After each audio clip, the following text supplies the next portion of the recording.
Hey everyone, welcome back to the Railroad, the Union Pacific Railroad Evanston subdivision in beautiful, awesome HO Scale.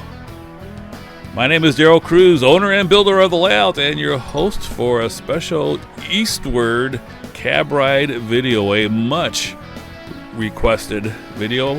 Now that I have all of the basic scenery completed, we're ready to go ahead and take a look at the entire layout going eastward from Ogden, Ogden, Utah, in the Riverdale yard, which is of course our staging yard. And as you can see, we do have a green light to go ahead and proceed across the layout. I don't know if you noticed, but there was a train on the upper level that you can see. As we go across the layout eastward, we will be able to not only see what's in front of us, but also see other trains on the same level, and then also on the other levels as well. And this is a kind of a unique view. You not only get a kind of an idea what it looks like from the cab, but you also get to see the underside of the upper level, and definitely a good look at the lighting system in the entire room. But we're going through Morgan, Utah, which is just outside of Ogden, and heading towards the Weber River Canyon. As we go over a couple of overpasses, you can see there's some roads that still need to be done at Morgan.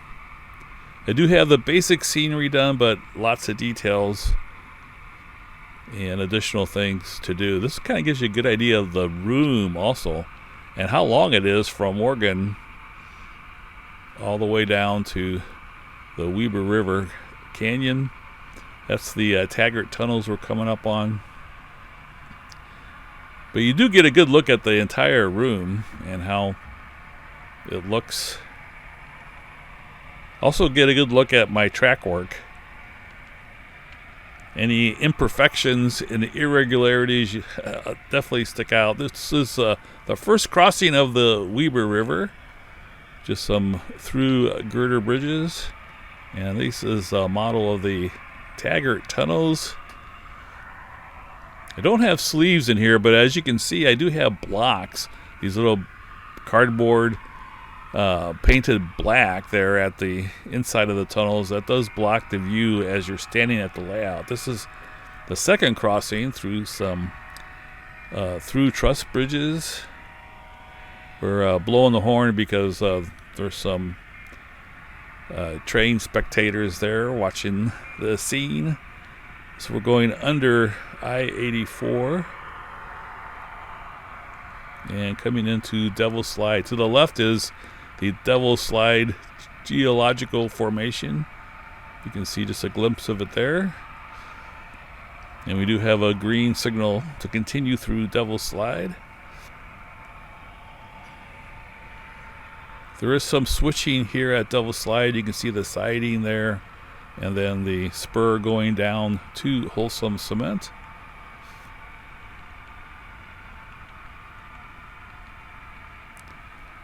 As we now have our third crossing of the Weber River.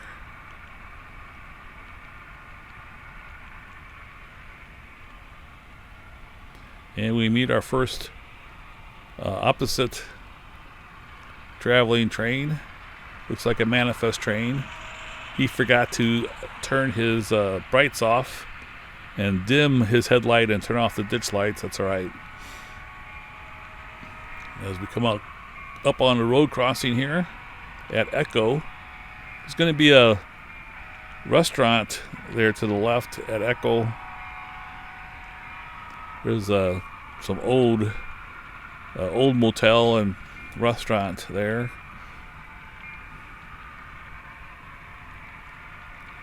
This is a pretty cool view with a road going parallel to the tracks.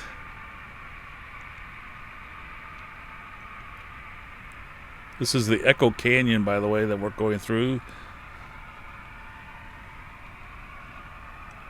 Those rocks are pretty close. as are these trees. It's not something you notice when you're standing at the layout. And we're coming up on Emory now with another green signal. We'll have green all the way through. Another crossing coming up. That's Castle Rock in the distance. Pretty cool area of the Evanston subdivision. Have another crossing we're going over.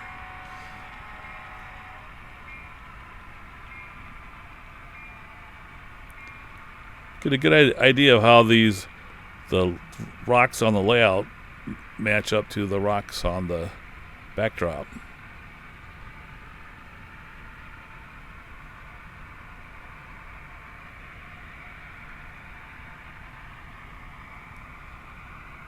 This was the very first area that we worked on scenery-wise.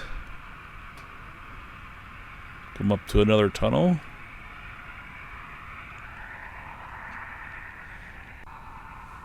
Definitely it looks kind of cool going through here. A lot of people told me I should put sleeves in there, but from the layout you really can't. My big concern is that when you're standing trackside operating on the layout, that you can't see into the tunnels. So I have been putting some view blocks at the entrances to the tunnels. Here I need some work done on this ballast here. It's kind of cracked up a bit as we go under the Curville flyover. And yet another tunnel. This is cool because you have the other track going in the upper level. It's not actually the upper level. There's two main lines here going through the Wasatch grade. And we're on the modern main line up at the higher elevation there to the left is the original main line. You get a good view of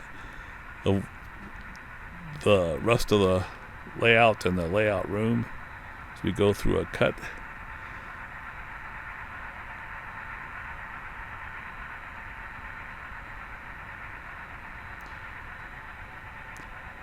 This is the end of the peninsula. It's the one place where the track and the main line makes a 180 degree direction change, but the radius is 48 inches, so it still looks very good and doesn't really seem like you're changing and going in the opposite direction. All right, as we come up to Wasatch, then we get the two main lines coming back together.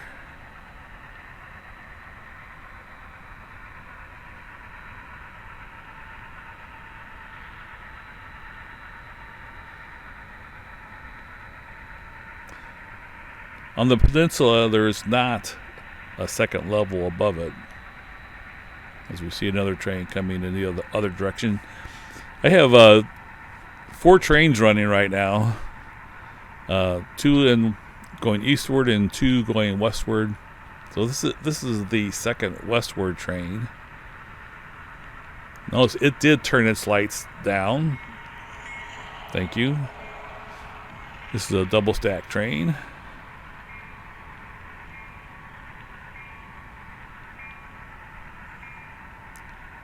Looks like domestic containers. Most of them are 53 feet long. And a DPU unit in mid-train DPU.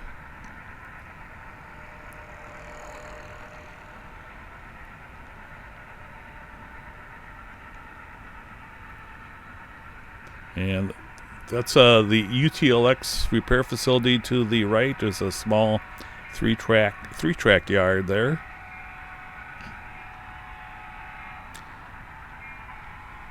On these cab ride videos, you get a good look at the underside of the upper level and a good look at my ceiling. I basically just painted all the joists white and put up a lot of fluorescent lights.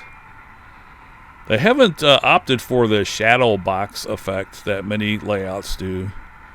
I wanted it to be more of an open feeling, more like when you're operating the layout, you're out in the great wide open,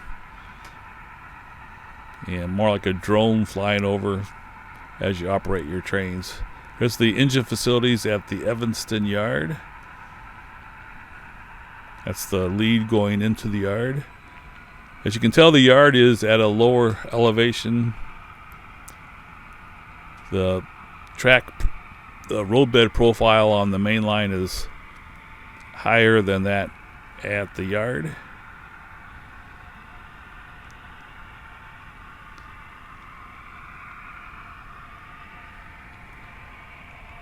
I use the roadbed for the main line is 3/8 inches thick, which scales out to a profile that's closer to what the Union Pacific uses on its main lines. Regular cork roadbed is, I think, like a 1/4 inch thick. So this is an additional 1/16 of an inch. And then the yard there just has the regular roadbed. So there's a 16th inch difference between mainline track and secondary track. The mainline track also has code 83 track, and the secondary track has code 70. You can see the passenger station in Evanston, and then the offices and utility trucks there at Evanston.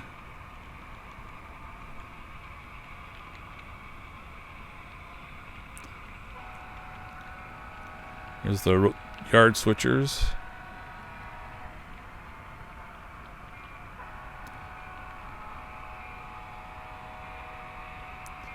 So we come to crossing gates at Evanston.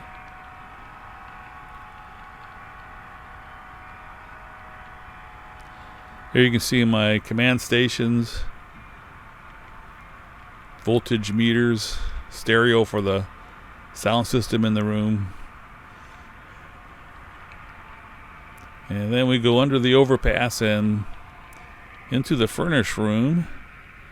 And we make the transition from the lower level to the upper level. So right now we are above the staging yard. So right below us is where we started this journey. In a few days I'll have the westward cab ride, so we can see how it looks coming in the other direction. This is going eastward towards Green River.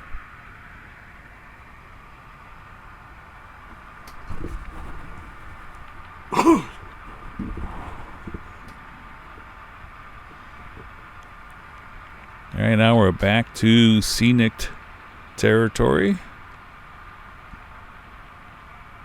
And these tunnels up here represent the Aspen Altamont tunnels, which are actually like a mile long. These obviously are a lot smaller. And these are right next to each other, whereas the prototypes there's quite a bit of separation between the two tunnels. But it's basically a representation of that area. On the layout, we just call it the Aspen tunnels. And then here's the Aspen control point as the tracks come back together.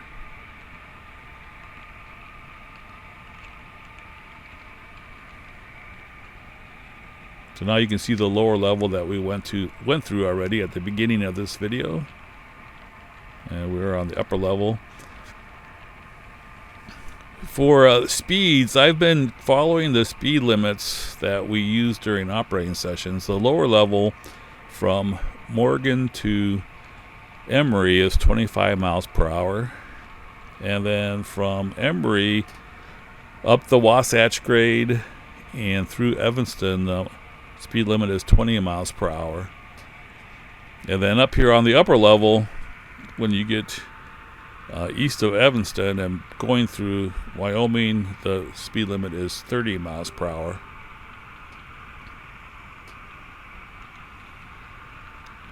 So I don't know if you can tell we're going a little bit faster here. Now that's a lot slower than what you have on the prototype. But I think on the prototype it's like in some places in Wyoming it's like 70 miles per hour that the trains run. But on a model layout, you have a lot of curves that you don't have on the prototype. So it just doesn't look right to me, and I think to most modelers, to have the trains going lickety split. There you see the Pocatello sub there. There's a train waiting to come in. This is Granger. We have another grade crossing, and we're meeting another train. That's actually the same train that we saw on the lower level. And notice that we're on the right side this time, where before we were on the left side. That's because of the flyover at Kerrville, where the tracks changed position. So from Morgan to the flyover, the subdivision is left-hand running, and then from the flyover all the way to Green River, it's right-hand running.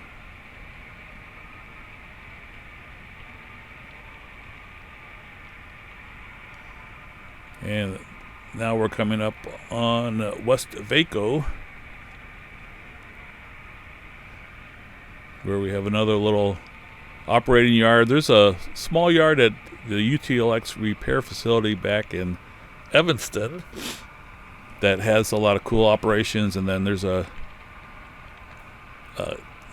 empties in, loads out tracks here for the Trona mine and soda ash facility, and there's a flood loader, and then a two-track yard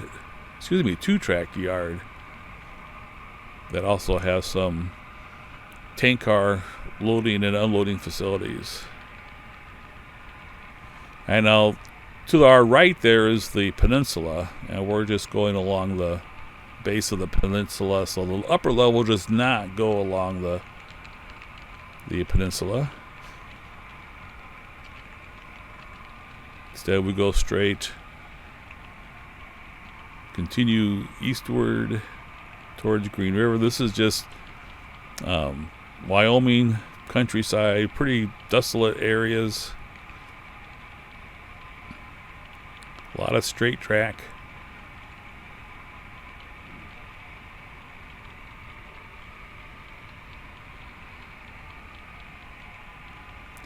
As you can see, I have wires on the telephone poles. I do plan eventually to put wires on all the telephone poles. That's another type of detail I'll be adding in the coming months. I'm also, of course, going to do a lot of weathering of rolling stock.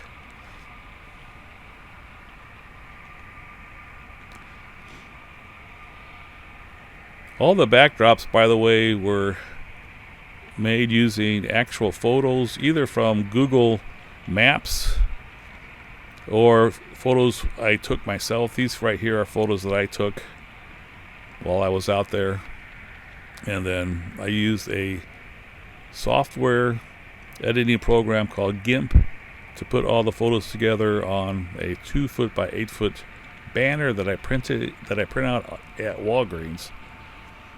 And the actual cost of the backdrops comes out to about $1 a linear foot. So it's a lot less expensive if you do your own. All right, now we're entering the Helix, and we're going to be going around and around in circles. You can see the staging yard there and the furnace to the right. Now, this is kind of an interesting aspect of the Helix. You notice for this first go around, we are not descending at all. We're staying level. And you can see the tracks, the two tracks of the Helix going down to our left.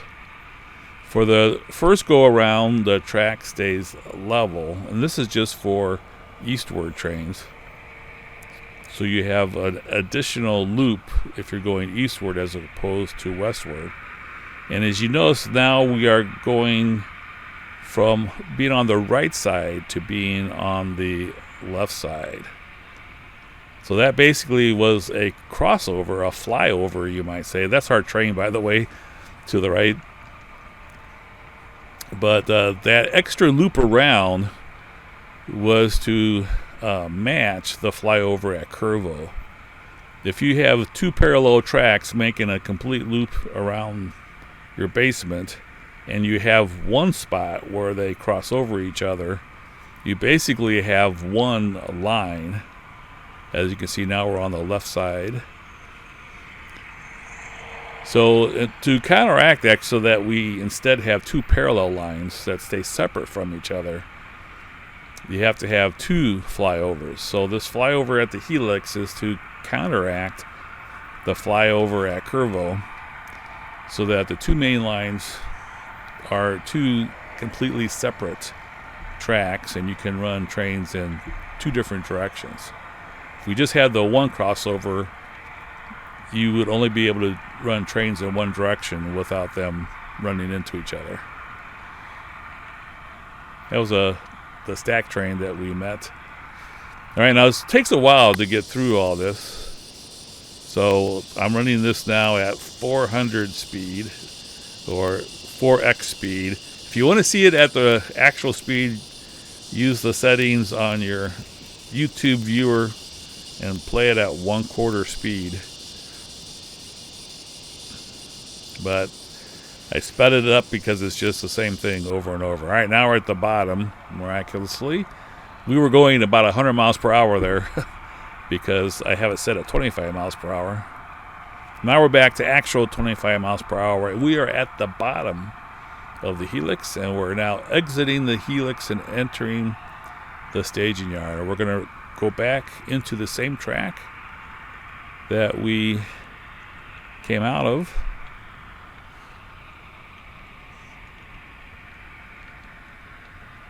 This is kind of a cool view going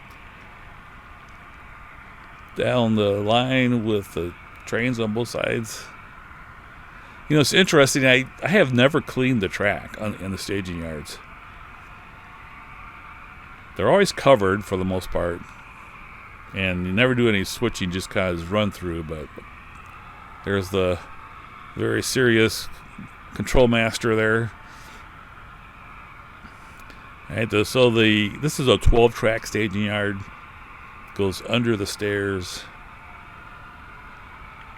and then out to the other end. And we come to the end. We made a complete loop through the layout.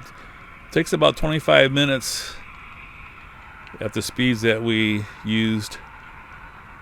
And now we're back at the beginning. Thanks for watching. Again, in a couple days, maybe more. We'll see how long it takes. I am going to do the westward. I'm also going to do a video on our operating session too. So watch out for all those. Thanks for watching, everyone. Have a great week. Take care.